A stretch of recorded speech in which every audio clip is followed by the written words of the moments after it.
Hello, MCU fans! Today is going to be my breakdown and review of X-Men 97, episodes 1 and 2. And I asked in the thumbnail, did the magic return? And I can say, absolutely yes. Those episodes were amazing. Cannot wait to see where this season is going to take us.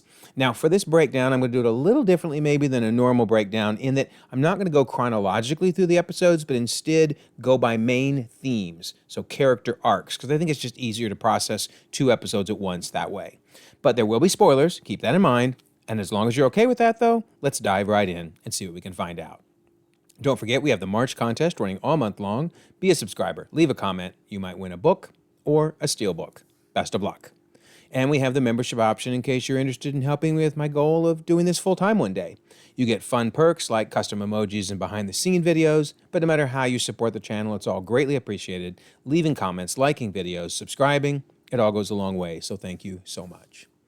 All right, so we get this really cool Marvel animation intro, starting with my main man, Spider-Man from the 60s. Those cartoons are so schlocky, but I love them. They're awesome. So there's Spider-Man from the 60s. Then we jump to Fantastic Four from the 70s. You can see the Thing, and down in the lower right is Herbie, who will actually be appearing in the next Fantastic Four movie. We have then the OG, right? X-Men animated series. There's Wolverine. And then we move to the 90s, late 90s, with a Silver Surfer series, which I will touch on a little bit later. Then we move to present day. We have What If and the Man Watcher, the Man, the Myth. And then we have Marvel Zombies. Now, technically, this is from a What If episode, but I think this is Marvel's way of saying we are finally going to get the Marvel Zombies series. Let's hope. Likewise, this is a clip from What If with T'Challa, but I think it's to indicate Eyes of Wakanda are coming. So I hope that they update this when those 2 series are released. And then we get our big logo, and man, I'm so excited for Marvel Animation. They are really, really kicking into high gear. Good stuff. Okay, so then in the opening credits, we get some of the new members with their own, character logo there, including, of course, Morph. Now, Morph has been around before, but I think even Morph would have considered themselves to not be a full member of the X-Men. But now indeed, they are. Then during Morph's intro, we see Mr. Sinister. And again, we see Mr. Sinister reflected in Morph's eyes, showing that the specter of what Mr. Sinister did to Morph will probably come back to haunt them. In particular, if you remember in the first series, well, we thought Morph was dead, actually. And then it turns out, nope, Morph is alive, but has been brainwashed by Mr. Sinister and attacked the X-Men, and then finally overcame that brainwashing. But I think, again, that will be haunting Morph throughout the series. And of course, now Morph is looking a lot more like Morph looks in the comics, with basically the faceless default form when Morph is not assuming another form. And then I love this. Morph is basically the cameo special throughout the 2 episodes, and I'm sure throughout the series. We get Professor X, Lady Deathstrike, Colossus, Psylocke, Archangel, Blob, in a hilarious scene there, and Sabretooth. So, and then also at one point, Jean Grey. So love it, love it, love it. Great way to give us some of the X-Men characters that aren't going to be formally in the series.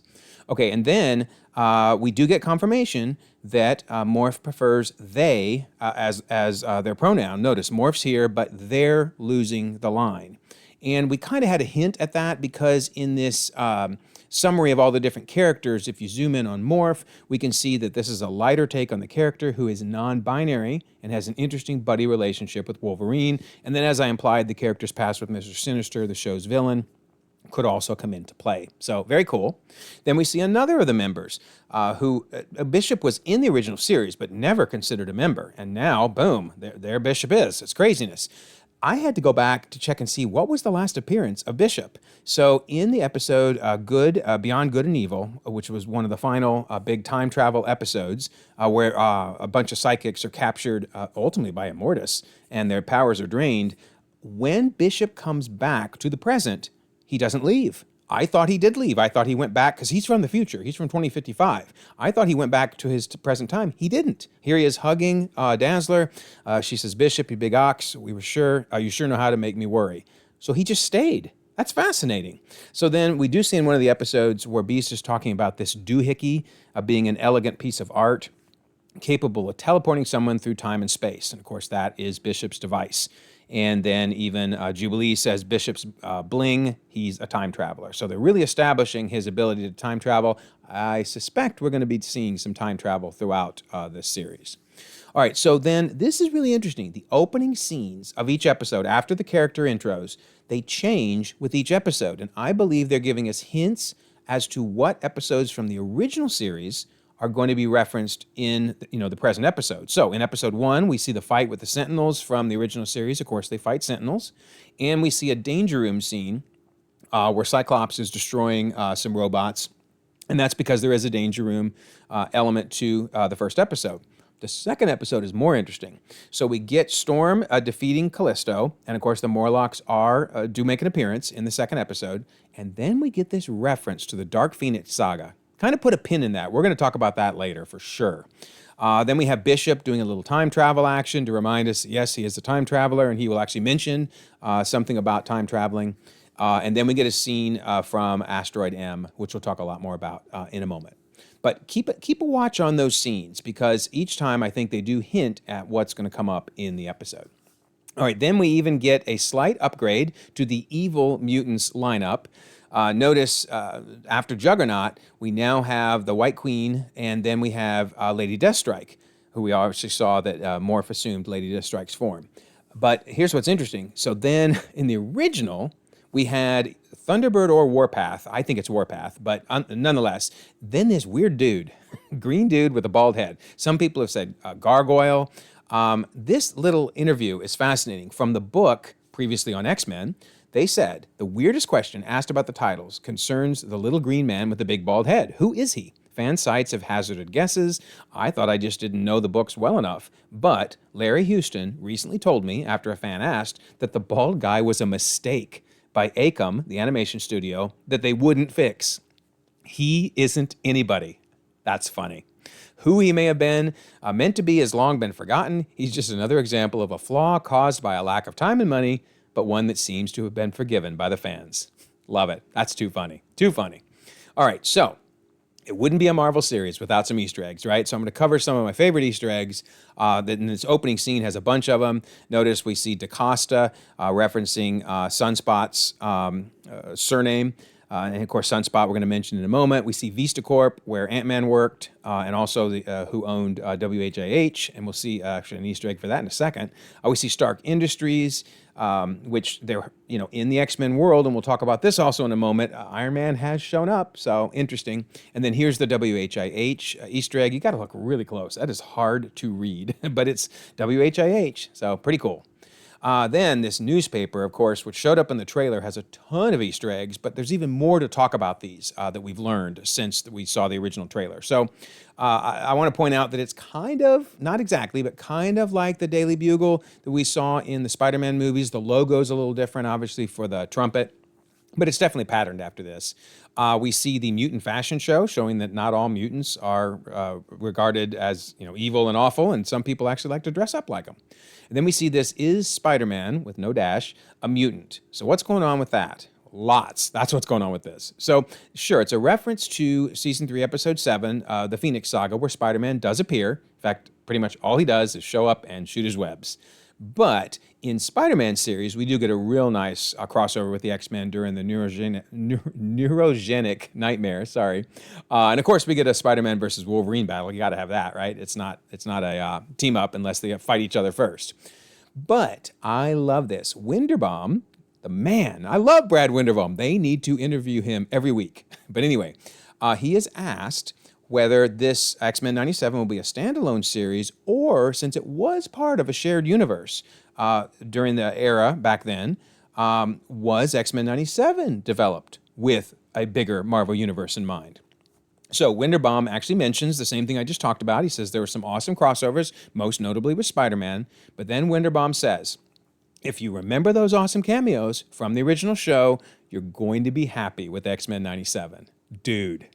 I love that. I love it. All right, so which shows is he talking about? Which cameos? Because there are actually 4 series that came out in the 90s around the same time as the X-Men 97. So, of course, Spider-Man, I think it's almost a given at this point. Spider-Man is going to show up. But there was also Iron Man and Fantastic Four, and then that Silver Surfer series that I alluded to earlier, which does, strangely enough, right, show up in those opening credits.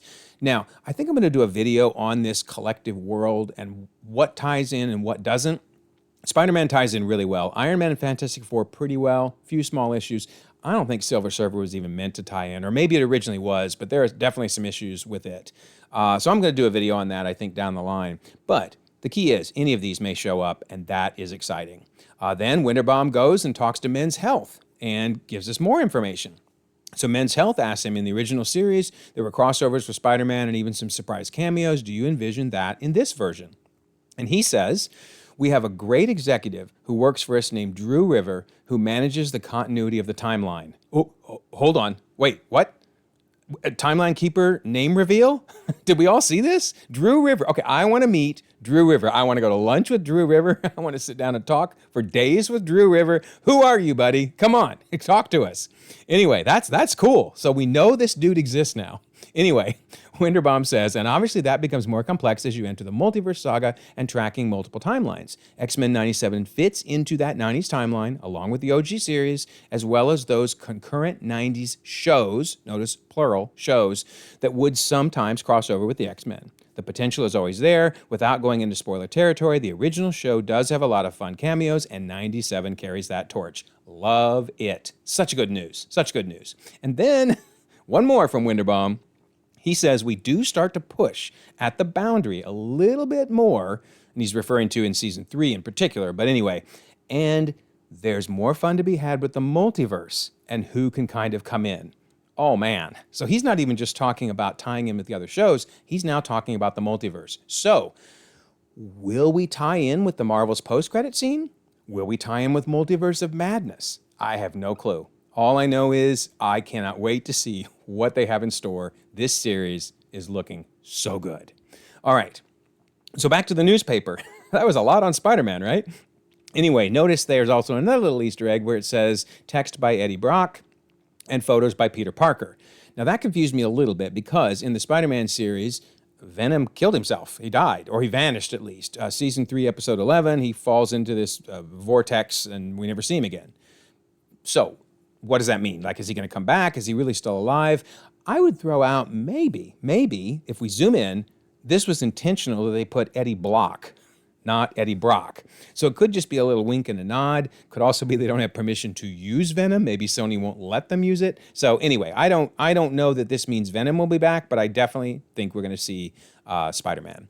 And then lastly, Hellfire Gala refers to something that's been more recent in the comics, these Hellfire Gala celebrations. That should be fun to see what they do with that. Okay, so then I think they missed a big opportunity here when they didn't start the first episode with previously on X-Men. But I'll give them credit. They did give us a bit of a recap.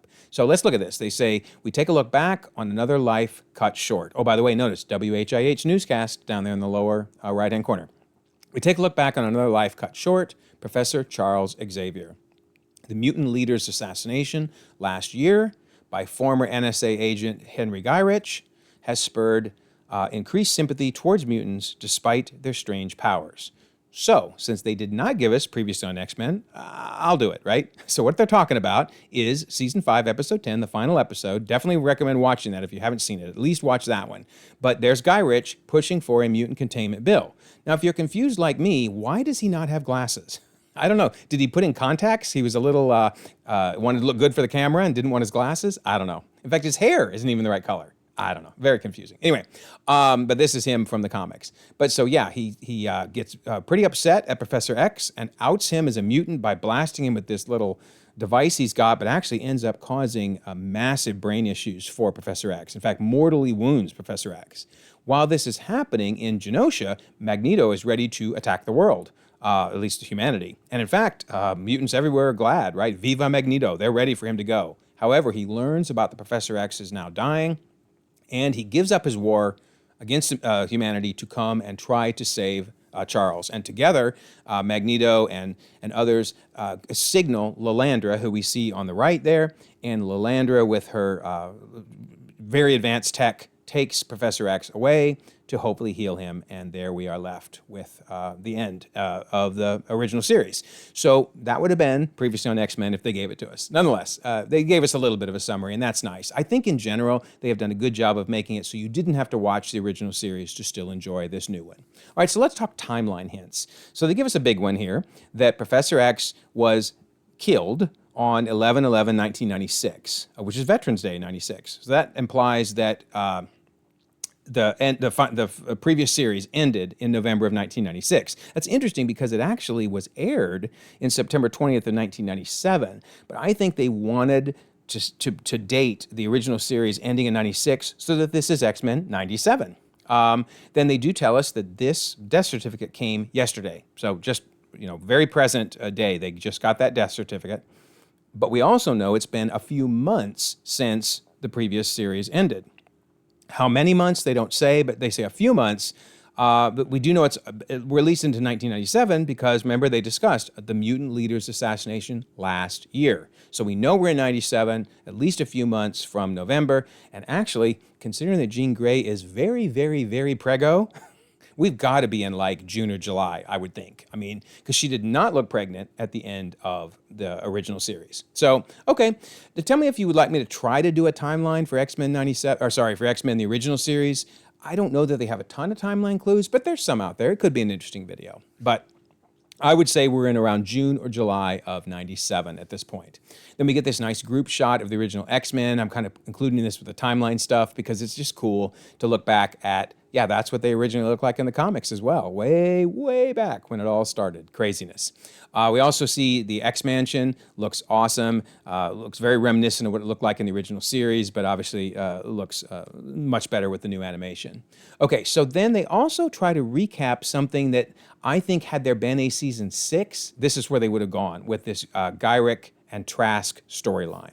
So Scott is talking to Val, of course, Val from the comics, Val Cooper. She's saying, or he's asking, you said the UN destroyed all the Sentinels.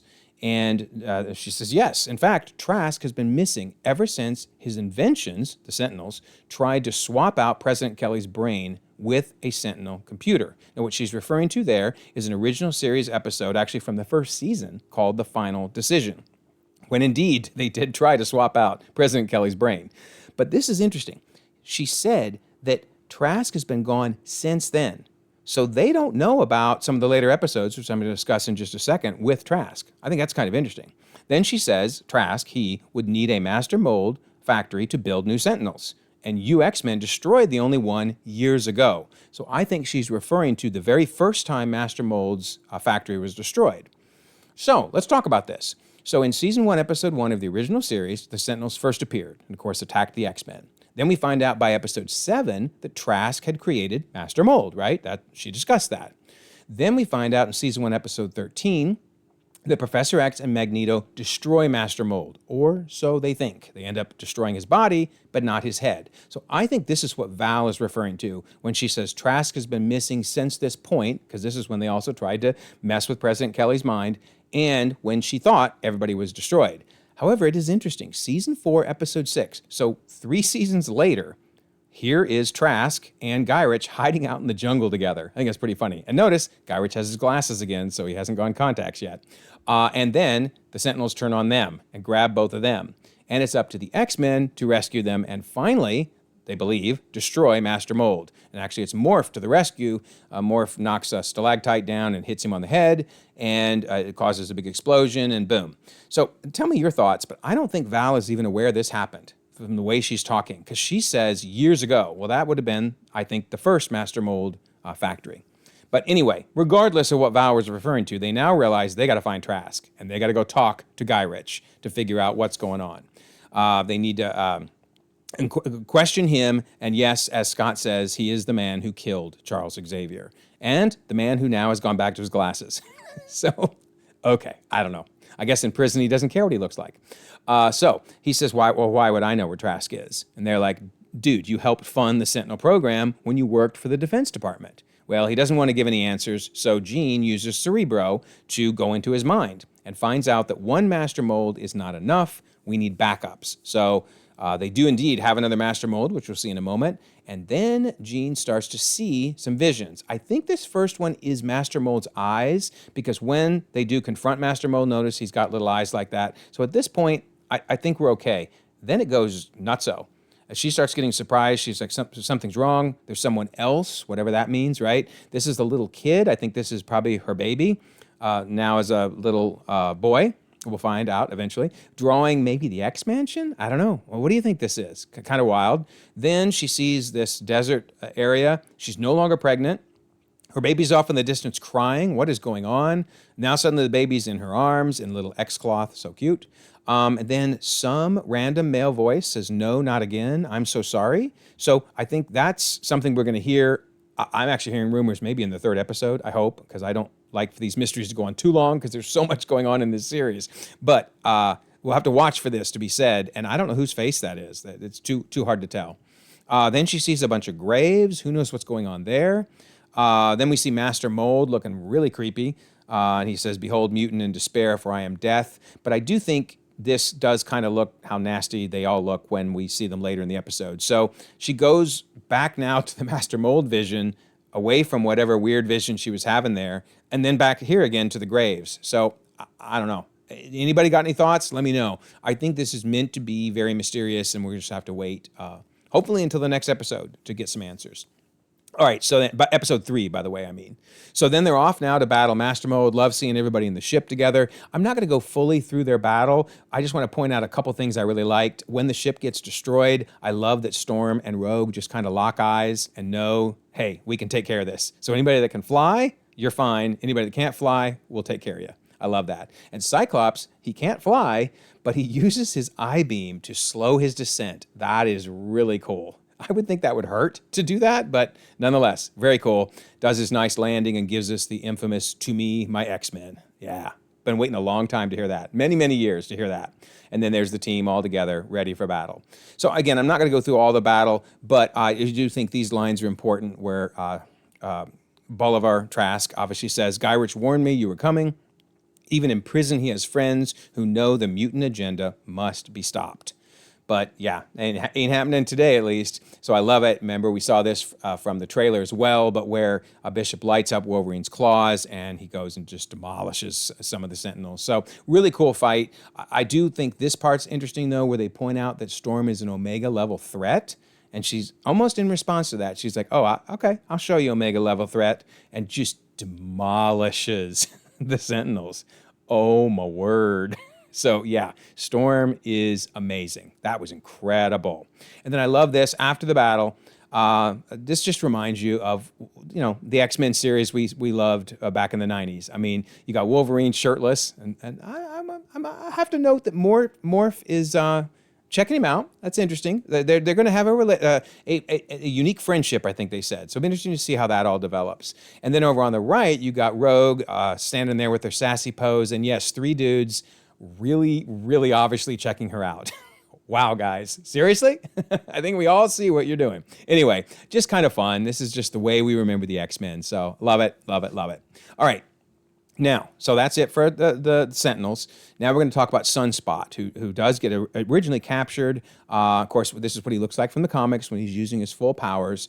But I can't wait to see what they do with him. He doesn't have a big role throughout the first 2 episodes, but I think he and Jubilee have something going on. So this is kind of fun that Jubilee says, when I first came here, I ran away like you. The team had saved me from Sentinels at the mall, which is real nice throwback to that original episode, right? That original episode from 92 with the Sentinels. And then she says, sure, Cyclops still won't let me fly the jet yet, which is a reference to another episode from before. But then she says, what's your job? Hot and rich? And he says, don't forget single. Page me, and I got a jet too. Maybe I'll even let you fly it. So, yeah, there's going to be something going on between those two, and that's cool. And then I love that he says, page me. Does anybody have a pager anymore? I mean, they exist. If somebody has a pager, I'm not dissing on pagers. I'm just saying that's so 90s, because that's what everybody did back then. All right, so anyway, now let's talk about Magneto's arc. So I think it's kind of fun that they have a little danger room scene to remind us of Magneto's past, right? Hear me, humanity's days are over. Our new age begins as we build a bright mutant future. So, one of the threats in the danger room was evil Magneto, right? And even Jubilee says that's Magneto, the Professor's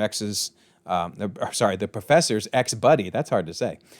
They had different takes on mutant-human coexistence. Yeah, I think you could say that. But so they start by reminding us there was an evil Magneto at one point. But now Magneto has inherited everything from Professor X because that's what he left in his will, which apparently he did not tell anyone. That's fascinating. But he uses his magnetism to move the book over so they can see that the last will and testament of Charles Francis Xavier, and as you will see, everything he built, everything he fought for, now belongs to me. And then I love it, my X-Men. He basically co-opts the my X-Men phrase because now they are truly his. He is the leader. And this reminds me of when he took over in the comics, when he had to take over when Professor X was gone. So very similar arc to that comic run. I love Bishop saying, I've seen a lot of futures, but Magneto leading the X-Men? So that's interesting, right? Here's the guy from the future basically saying, okay, this I've not seen. What does that mean? Are they implying something, or was it just a cute line to remind us he's a time traveler? I don't know. We'll have to find out. Then I love the fact that in the second episode, now Magneto gets a character logo, even forms the X. So yeah, basically he's in charge now, and his co-ops the first spot from Cyclops. Pretty funny. Then he goes about showing, hey, I'm going to do good around the world. He starts by saving the Morlocks. Now, this is actually a scene from the first episode where we briefly saw Callisto and Leech. And, of course, we last saw them as a team in Have Yourself a Morlock Little Christmas from the original series. But he goes and saves them and gets them out of the sewers, basically. And I love this. I love it. He basically just mocks the X-Men a little bit and says, I've arranged for the Morlocks to travel to the mutant nation of Genosha. It saddens me that none of you, nor Xavier himself, thought to use his considerable finances to do the same. Ouch. Ouch. I've never thought about that before. Now, I think the Morlocks wanted to be down there, but they were never offered something better. So the fact that Magneto already one-ups the X-Men and does something they never considered doing, that's a big deal. And now, this is the only scene that I can remember, at least, from the trailer that we haven't seen yet. So basically, episode 1 and 2 covered most of what was in the trailer. I think this is probably Genosha, right? In fact, here it is at night while they're partying, and here it is during the day, because you can see the statue of both Magneto and Professor X. And it's a big upgrade from the final episode of the original series, where this is where Magneto was hanging out. So, yeah, to go to that, from that, pretty good. It's pretty good. But now I think it's going to look more like in the comics, and that's why we see this palace here. This is on the right, what it looked like in the comics. And then, of course, here's the statues of Magneto and Professor X. So I'm pretty sure the Morlocks are happier there. We see them later in episode 2. And yeah, I think they'd probably rather be at Genosha than in the sewers. So wow, that was wild. But nonetheless, even though Magneto is doing some good things to help humanity and mutants, it's time for him to answer to his crimes. And they come to take him away. I hereby arrest you under the crimes for your crimes against humanity. You will stand trial at the UN headquarters. And he willingly goes, right? And then this is interesting. So Wolverine notes that Val Cooper is listing every nasty step Magneto's taken from here to Asteroid M. So Asteroid M, that's a two-parter from the original series. But remember I said that in the opening credits, they seem to reference things that are going to happen in the episode, and there was a reference to that episode, this episode, in the opening credits of Asteroid M. So again, those opening credits are really, really cool if you pay attention to them. All right, so then, time for Magneto to answer to his crimes before the UN. Here he is in chains with the giant M costume, which is very reminiscent to the comic run where he was in chains. Very intentional, you can tell. And then outside, our good buddies, not the friends of humanity, they're still around, stoking anger in everybody. I mean, this is no different than the original series, right? Here are some signs from the original series, and they're still the same. And then, of course, there's an FOH symbol. So let's talk a little bit about Friends of Humanity. In the first episode, of course, we saw them with some nice weaponry there, and look at this in the closed captioning. We learn that one dude's name is legit Mullet. Yeah, and we'll see why in a minute. But yeah, his name is Mullet. But anyway, he says the buyer's really going to throw down 10 grand for every mutant we nab. And Denty, we'll see who Denty is in a second. We'll talk more about him. But Denty says he's using them for target practice. So you can see they got some nice artillery, and I think this is all from Trask. So yeah, on the left, that's the dude whose name is Mullet, because, well, what a shock. He has a mullet, right? Only a redneck would name themselves Mullet because they have a mullet. Anyway, on the right, though, that's Denty. And Denty is Carl Denty from the comics, who we're going to see ultimately powers up as the Executioner. So pretty cool. that we saw him in the first episode, and then he comes back with his own suit of armor. So now here they are talking about the Sentinel blasters. So they kind of remind me of the Vulture in Homecoming, where they're, taking all this old useless weaponry that Trask probably didn't even want and sold to them, and they're using it and powering up with it. Pretty wild, including a giant Sentinel arm. Oh my word. And when that thing fires, that's pretty cool. But ultimately, the X-Men win this battle. And this is interesting. I don't know why then Denty is free. I think that's fascinating. So I guess they blew the building up and then just walked away? Because at the end of the fight, I thought they'd all be in jail. But nonetheless, interesting Easter egg here. Notice on the right, no more mutants. Where have we heard that before, right? It's impossible to see that and not immediately think of that. So I'm sure that the Friends of Humanity would love to have the Scarlet Witch come and do a No More Mutants. I don't know whether that was an Easter egg for that, but it's just really interesting nonetheless. But okay, so then we see that Carl Denty, has now got himself some massive weaponry there. And you can see that's him from the original episode, and it's time for him to armor up. He says, people will look back on today and say it was the beginning of a new age. The day mankind made Magneto pay. And I will say, this dude looks pretty cool. I don't normally get the toys that go with. Funkos are one thing, but just to have the action figures, not necessarily, but that one's cool. I'd be okay with having that one on my shelf. That was really sweet. And then you can see him on the right when he was in the comics, a pretty comic accurate look. So very cool. And then, man, does this ever hit a bit too close to home? So these Friends of Humanity goons shouting this way to the traitors. Notice these lines they're using, the traitors. Then they start fighting the police. Then once they push this cop back, now a bunch of them start heading in. They start dashing up the stairs with some major weapons there. And look at this. Just shot that cop on the right dead. I mean, you see blood. Isn't that, I mean, it's only in one frame practically, but they just wasted that cop. You know what this reminds you of, right? Yeah. No comment, okay? I'm not trying to be political. I'm just saying it's scary when stuff like this happens. That's the bottom line, because a lot of cops died on this day too, sadly. And then it's really interesting that they even go so far in the episode to refer to it as an insurrection. Wow. Talk about using this show to deal with real life, present day things going on. Man, oh man, oh man. Anyway, finally the Executioner gets through the hordes of people, and notice he got FOH, Friends of Humanity, on there, but it ends up Storm is the one that makes the sacrifice play, because when he powers up his weapon and gets Magneto in his sight, it's Storm that jumps in front of it, takes the blast, and look at this.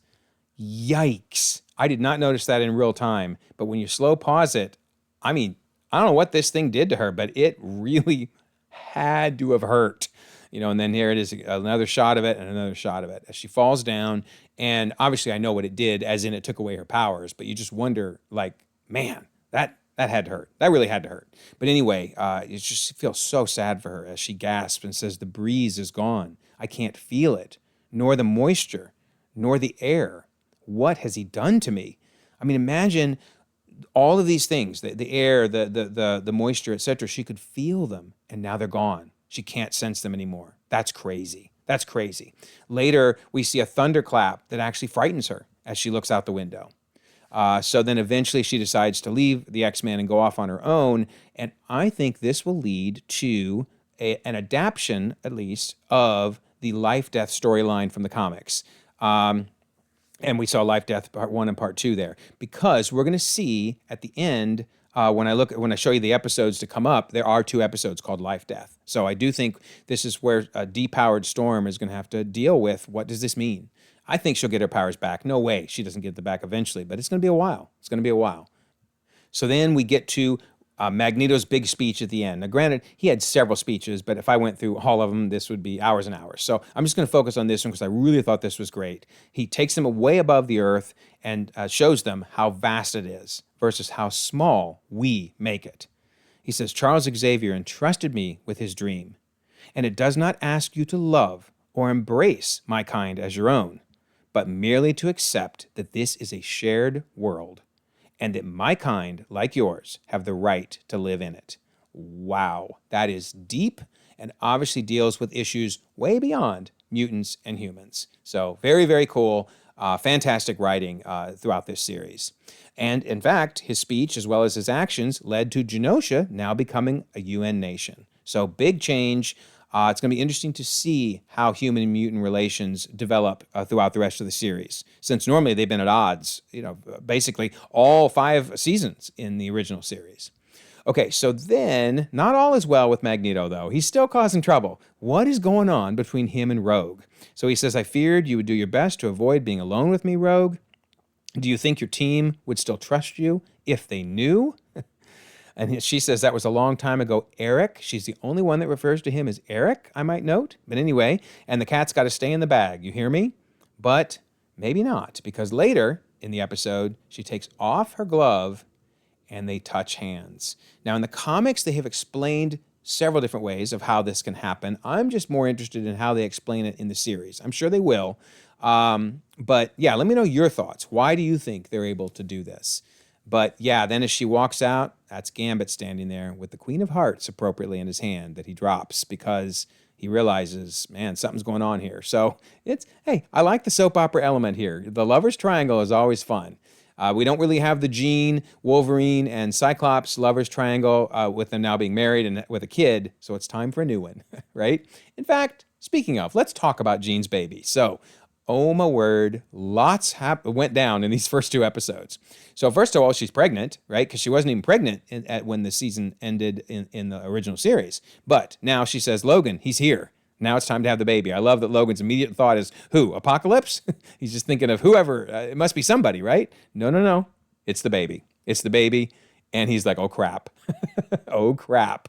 So this is kind of fun. They go driving to get her to the hospital, and she's lifting people out of the way. So this dude, that's her powers around him. She lifts him out of the way, sets him down safely, and then I love that she even though she's pregnant and frazzled, she puts his drink back in his hand. Isn't that funny? Look at that. So the dude's like, oh, cool. I mean, hey, if that was a Starbucks, that's like $7, $8. So he's very happy.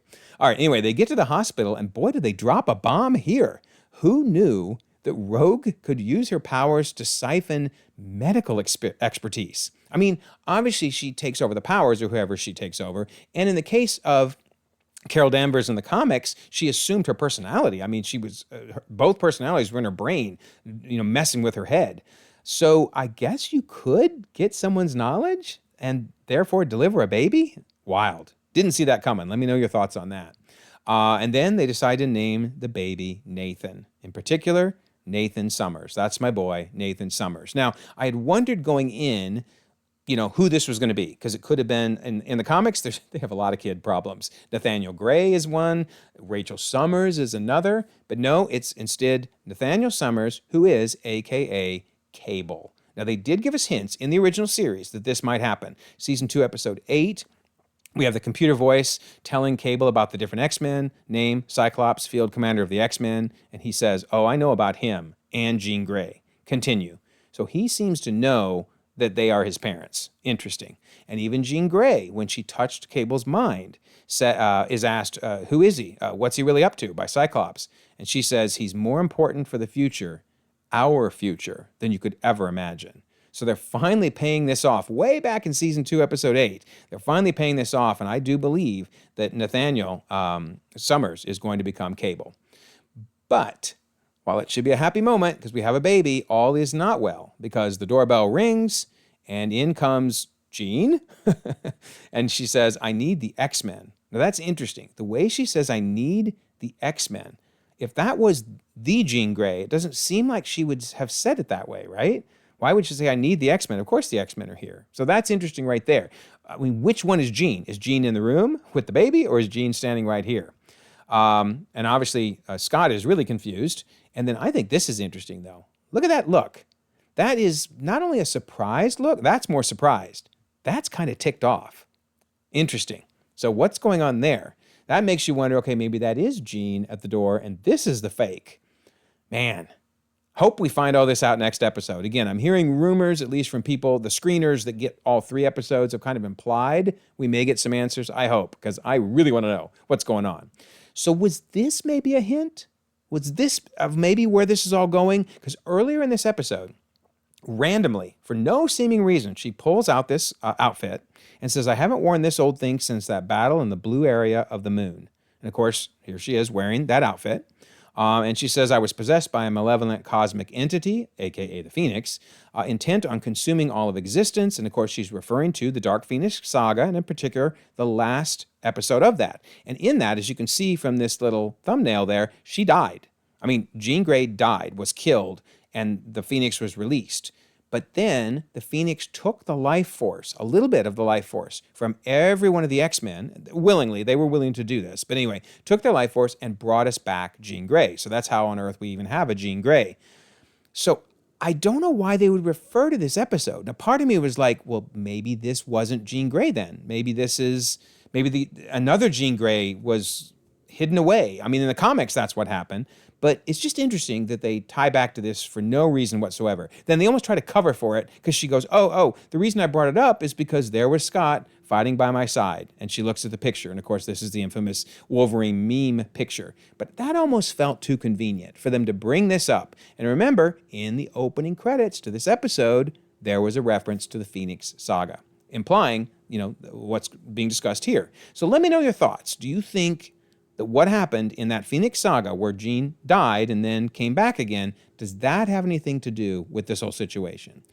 Or is it all a plot by Mr. Sinister? Because I do think Mr. Sinister has something to do with it. Back in Season 2, Episode 2, Mr. Sinister revealed how obsessed he is with Scott and Jean. Your whole lives, I've watched you, tracked you, studied you.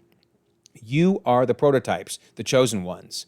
And from your offspring, I will control the future of all human creatures on Earth. So clearly, Mr. Sinister believes that their offspring is something special. So I think he definitely has something to do with this, right?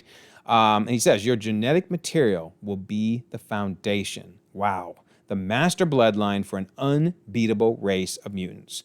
So did he capture Jean Grey? And did he send a clone somehow?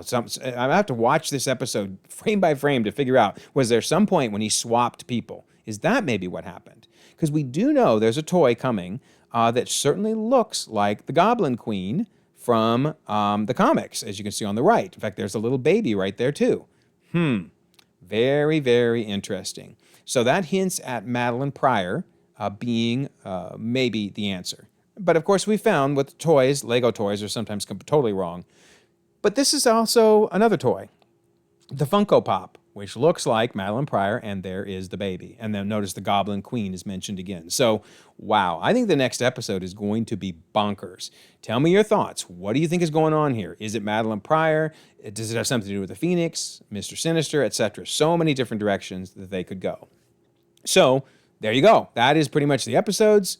Fantastic stuff. I love in the closing credits, we get this homage, if you will, to when they would touch each of the icons and we would see the heroes, because here's from the original series and they were kind of 3D animated. Love that. And then as promised, here is the episode list that was released.